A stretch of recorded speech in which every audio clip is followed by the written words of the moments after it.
berjumpa di tayangan Cahaya Kasih GKJ Prambanan. Pada hari ini kita akan mempelajari tentang kasih. Setiap minggu, setiap kita beribadah selalu dibacakan dan diingatkan tentang hukum kasih dari Tuhan Yesus Kristus yang terdiri dari mengasihi Tuhan Allah dan mengasihi sesama. Pada hari ini kami akan mengambil tema tentang kasih, yaitu menang dengan kasih. Sebagai ayat dasar terambil dari 1 Korintus 13 ayat pertama sampai yang ke-15. Demikianlah firman Tuhan. Sekalipun aku dapat berkata-kata dengan semua bahasa manusia dan bahasa malaikat, tetapi jika aku tidak mempunyai kasih, aku sama dengan gong yang berkumandang dan canang yang gemerincing. Sekalipun aku mempunyai karunia untuk bernubuat dan aku mengetahui segala rahasia dan memiliki seluruh pengetahuan, dan sekalipun aku memiliki iman yang sempurna untuk memindahkan gunung, tetapi jika aku tidak mempunyai kasih, aku sama sekali tidak berguna. Dan sekalipun aku membagi-bagikan segala sesuatu yang ada padaku, bahkan menyerahkan tubuhku untuk dibakar, tetapi jika aku tidak mempunyai kasih, sedikit pun tidak ada faedahnya bagiku. Kasih itu sabar, kasih itu murah hati, ia tidak cemburu, ia tidak memegahkan diri dan tidak sombong, ia tidak melakukan yang tidak sopan dan tidak mencari keuntungan diri sendiri. Ia tidak pemarah dan tidak menyimpan kesalahan orang lain. Ia tidak bersukacita karena ketidakadilan, tetapi karena kebenaran. Ia menutupi segala sesuatu, percaya segala sesuatu, mengharapkan segala sesuatu, sabar menanggung segala sesuatu. Kasih tidak berkesudahan, nubuat akan berakhir, bahasa roh akan berhenti, pengetahuan akan lenyap, sebab pengetahuan kita tidak lengkap dan nubuat kita tidak sempurna. Tetapi jika yang sempurna tiba, maka yang tidak sempurna itu akan lenyap. Ketika aku kanak-kanak, aku berkata-kata seperti kanak-kanak, aku merasa seperti kanak-kanak, aku berpikir seperti kanak-kanak. Sekarang sesudah aku menjadi dewasa, aku meninggalkan sifat kanak-kanak itu. Karena sekarang kita melihat dalam cermin suatu gambaran yang samar-samar. Tetapi nanti kita akan melihat muka dengan muka. Sekarang aku hanya mengenal dengan tidak sempurna. Tetapi nanti aku akan mengenal dengan sempurna, seperti aku sendiri dikenal. Demikianlah tinggal ketiga hal ini, yaitu iman, pengharapan, dan kasih. Dan yang paling besar di antaranya ialah kasih. Berbahagialah semua orang yang mendengarkan firman Tuhan, merenungkan dan melakukan di dalam kehidupan sehari-hari. Hosiana, amin. Bapak Ibu yang terkasih, kata kasih adalah hanya satu kata yang sangat sederhana, mudah diucapkan, tetapi sangat sulit untuk dilakukan dan ditunjukkan. Di dalam Korintus 1 bab 13 ayat 1 sampai 13 memberikan gambaran kepada kita sangat jelas mengenai bagaimana kita mengasihi sesama kita. Marilah kita tinjau kembali dari ayat yang keempat. Kasih itu sabar dan murah hati. Kita tentu saja sering mengalami kehilangan kesabaran di dalam menghadapi sesuatu, menghadapi keluarga, menghadapi orang di lingkungan kita, karena banyak orang yang selalu membuat kecewa kita, membuat tidak baik terhadap kita. Tetapi mengasihi menunjukkan kesabaran. kita akan sama-sama berusaha untuk berjuang, menahan diri untuk tidak marah. Memilih sabar kepada orang yang berbuat tidak baik kepada kita. Itu berarti kita sudah mengasihi kepada sesama kita. Selanjutnya, kasih itu tidak cemburu.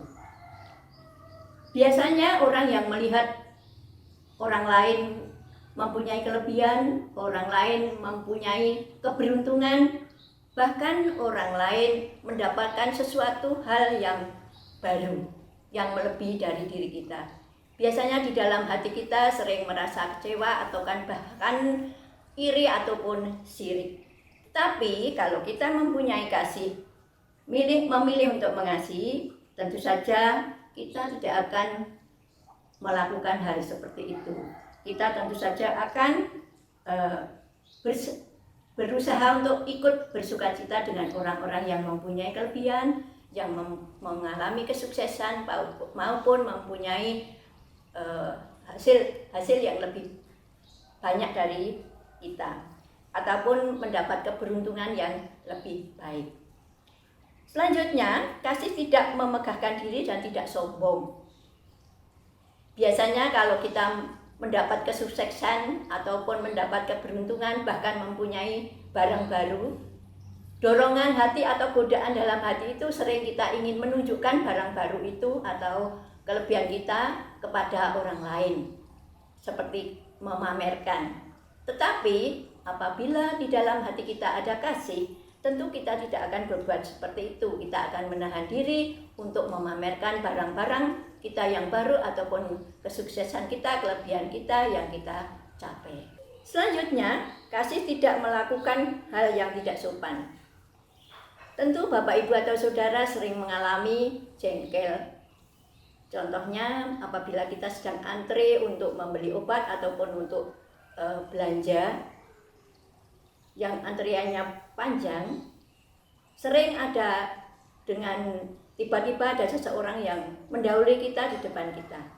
Biasanya kalau orang didahului ataupun dicurangi oleh orang lain, tentu akan segera marah dan mengumpat, bahkan memaki-maki ataupun mengeluarkan kata-kata kotor. Sebagai orang yang punya kasih, tentu tidak akan berbuat seperti itu. Dia akan menegur dia dengan lembut ataupun kata-kata yang sopan. Kasih tidak mencari keuntungan diri sendiri. Orang yang penuh kasih akan mengutamakan kepentingan orang lain. Bahkan dia akan rela berkorban mendahulukan orang-orang yang kita kasihi. Kasih tidak menyimpan kemarahan orang lain. Kita sebagai orang berdosa tentu seringkali marah, baik itu kepada anak, kepada keluarga, kepada pasangan, maupun kepada orang-orang yang sudah berbuat tidak baik kepada kita atau menyakiti hati kita. Boleh kita marah. Tuhan Allah saja marah kepada manusia ciptaannya. Bahkan sering Tuhan marah dan menghukum manusia. Tetapi Tuhan itu marah, tetapi bukan pemarah. Tuhan sangat mengasihi umatnya, sangat mengasihi manusia, bahkan sampai rela mengorbankan putranya yang tunggal untuk turun ke dunia menebus dosa-dosa manusia dengan jalan disiksa dan disalibkan. Tetapi pada hari yang ketiga bangkit dari kubur. Kemenangan Tuhan Yesus Kristus dan juga kemenangan kita. Kita boleh marah, tetapi dipastikan untuk segera menyelesaikan persoalannya. Bapak Ibu yang terkasih, kasih tidak bersuka karena ketidakadilan, tetapi karena kebenaran. Berkaitan dengan hal ini, yang kita alami di antara kita adalah berhubungan dengan gosip ataupun isu. Seringkali kita mendengar gosip atau isu yang belum tentu benar, belum tentu kebenarannya. Bahkan mungkin itu hanya fitnah. Sebagai orang yang mengasihi, kita tentu saja tidak akan serta-merta menyebarkan berita itu atau gosip itu.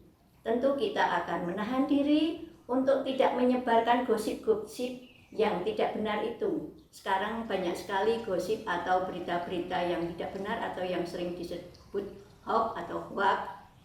Itu kita bisa menahan diri untuk tidak menyebarkan, bahkan tidak melibatkan diri menjadi bagian dari gosip itu. Bapak Ibu yang terkasih, kasih itu menutupi, percaya, mengharapkan, dan sabar menanggung segala sesuatu. Orang yang penuh kasih tidak akan meninggalkan orang yang dikasihi dalam kesulitan ataupun kesukaran hidup. Ia selalu akan mendampingi orang yang dikasihinya, akan mengharapkan yang lebih baik dari orang yang dikasihinya. Dia akan selalu mendengar apa yang menjadi keluhannya, bahkan dia akan memberikan solusi-solusi. Biarpun di dalam kehidupan yang sulit maupun badai kehidupan yang selalu menerpa, tetapi tetap akan mendampinginya, dan bahkan dia akan melakukan demi kebaikan orang yang dikasihinya. Juga mengharapkan yang terbaik supaya Tuhan bisa merubah nasib orang yang dikasihinya sehingga menjadi hal yang tadinya mustahil menjadi baik-baik saja. Bapak, Ibu, dan saudara-saudara yang dikasihi Tuhan, kasih sangat mempunyai kekuatan yang sangat besar. Marilah kita tinjau tentang kekuatan kasih yang dapat kita buktikan di dalam kehidupan kita sehari-hari. Yang pertama, kasih membantu kita untuk menerima diri sendiri dan orang lain. Menerima kekurangan orang lain, menerima kekurangan sendiri itu memang sangat sulit. Tetapi orang yang hidupnya penuh kasih, apabila ada kekurangan dari orang lain, apabila kekurangan dari diri sendiri, tentu akan mampu menerima dan menerima apa adanya. Biarpun sulit, kasih akan menutupi kekurangan-kekurangan dari orang yang kita kasihi dan akan memampukan kita untuk menerima apa adanya. Kasih memampukan kita untuk mengampuni. Berapa kali keluarga kita, mungkin anak-anak kita, mungkin saudara-saudara kita membuat kesalahan ataupun menyakiti hati kita. Tetapi orang yang mengasihi akan selalu dengan sabar mengampuni. Memang sulit untuk mengampuni orang yang sudah menyakiti hati kita. Biarpun perasaan kita tidak rela, tetapi dengan kasih kita akan dimampukan untuk mengasihi dan memberikan pengampunan. Meskipun hal itu sangat mustahil, tetapi Tuhan memampukan kita untuk mengampuni orang-orang yang sudah menyakiti hati kita, baik itu keluarga, pasangan hidup maupun lingkungan hidup masyarakat di sekitar kita. Selanjutnya, kasih memampukan untuk bertumbuh secara pribadi. Kalau kita sedang mengasihi, tentu kita akan menyesuaikan apa yang tidak disukai oleh orang yang kita kasihi. Tentu yang biasanya kita tidak mau merubah apapun yang kebiasaan kita. Tetapi kalau kita sedang jatuh cinta ataupun mengasihi, tentu kita dengan rela hati untuk merubah sikap-sikap kita, menyesuaikan dengan pasangan kita, bahkan mau melakukan hal yang belum pernah kita lakukan demi kebahagiaan orang yang kita kasihi. Kekuatan lain ialah mendorong kita untuk lebih kreatif. Biasanya orang yang jatuh cinta sudah dengan mudah merangkai kata-kata ataupun kalimat-kalimat pujian, merangkai kata-kata rayuan, baik itu rayuan gombal, dan juga menciptakan puisi-puisi yang bertemakan kasih, bahkan membuat syair lagu yang bertemakan kasih. Setiap hari, setiap saat kita sering mendengarkan lagu-lagu rohani. Semua itu adalah karya manusia. Atas dasar kasih dia menciptakan lagu itu, mengubah lirik lagu sebagai ungkapan rasa kasih-Nya kepada Tuhan yang sudah menciptakan manusia. Kasih memampukan untuk terus menjalani hidup dan membuat kita bahagia. Kasih mempunyai kekuatan yang luar biasa untuk kita mampu bertahan hidup demi orang yang kita kasihi. Biarpun dalam kesulitan, biarpun dalam badai kehidupan yang selalu menimpa di dalam kehidupan berkeluarga, tetapi kita dimampukan untuk melakukan dan rela melakukan apapun demi orang yang kita kasihi. Kasih bisa membuat kita terasa bahagia, akan membuat bahagia. Orang yang sedang jatuh cinta semuanya akan terasa indah. Dunia milik berdua. Mempunyai orang yang dikasihi, kita bisa berbagi hidup, bisa berbagi duka, dan bisa berbagi suka. Sehingga hidup kita akan lebih bahagia, beban hidup akan lebih berkurang. Kasih membuat kita lebih sehat.